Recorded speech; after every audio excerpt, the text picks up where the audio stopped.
Allô tout le monde, je m'en viens faire une petite capsule telle que je vous avais partagée sur ma page Facebook en disant que la suite des partages en lien avec la mort de mon petit chien, j'allais la faire sur ma chaîne. Donc j'y suis après une semaine, au-delà d'une semaine. Où est-ce que j'en suis?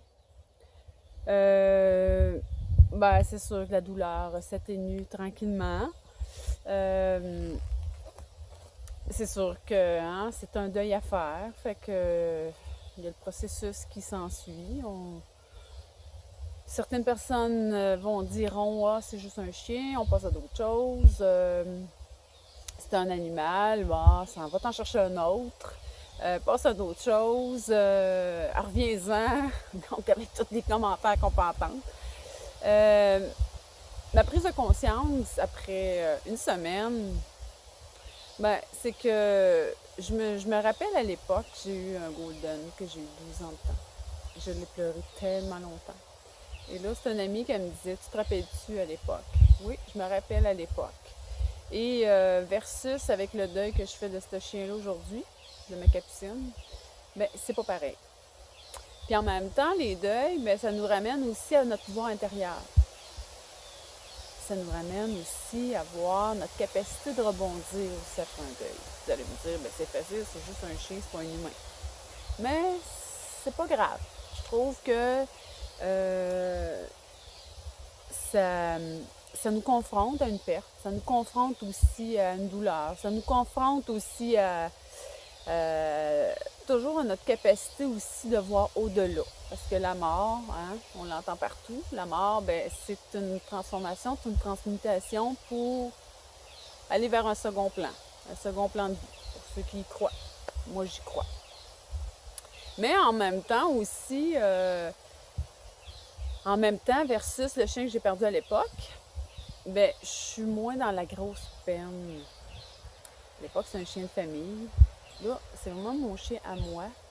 Et là, ça me ramène vraiment à me regarder moi versus le lien que j'avais avec elle.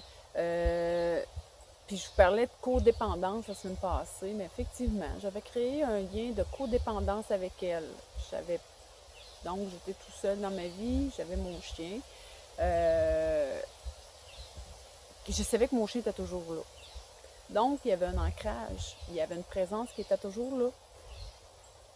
Puis je m'en apercevais pas, vraiment, que c'était si présent que ça, puis si intense que ça, puis si important, jusqu'à temps qu'elle soit plus là. Et ça fait vraiment un vide. Vraiment un vide que je ressens encore. Cependant, c'est moins prenant. Ça vient par vague. C'est un deuil.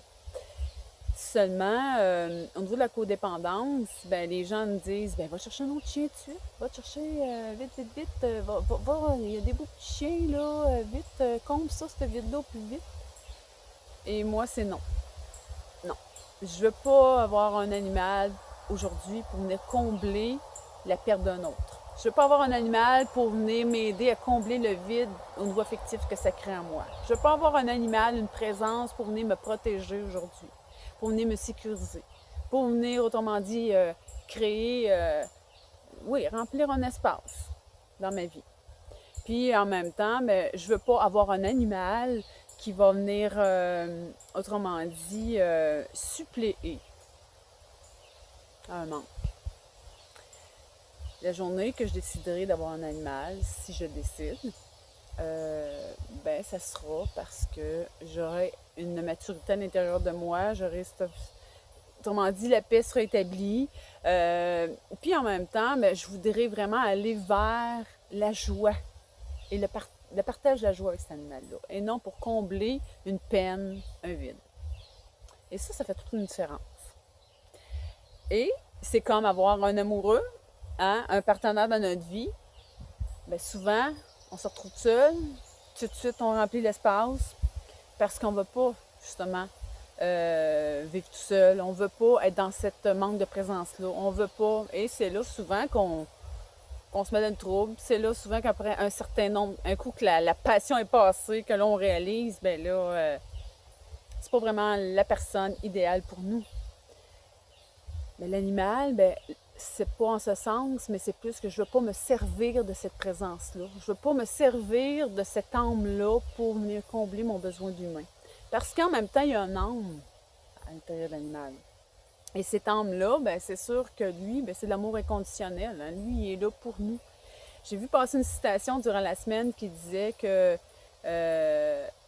l'humain pense à l'animal, mais l'animal, lui, il n'a pas besoin d'y penser. Il est toujours là, autrement dit.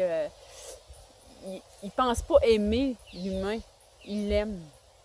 C'est naturel. Nous, on dit, ah, je vais penser l'aimer, il manque d'affection, j'y en donne moins. Donc, c'est naturel pour les animaux d'offrir leur présence, d'offrir ce qu'ils sont. Et c'est ça que je réalise à travers cette étape-là.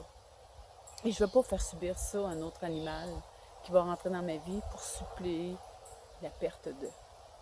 C'est là où j'en suis, mes amis, aujourd'hui. Si en même temps, pour ceux qui ne me connaissent pas, ben, vous pouvez aller voir ce que je fais au www.teroffe.com, Terofe.com. Et puis, aller chercher les cadeaux gratuits que j'ai pour vous. Et puis, tout le tralala. Je vous dis à la prochaine capsule. Bye bye.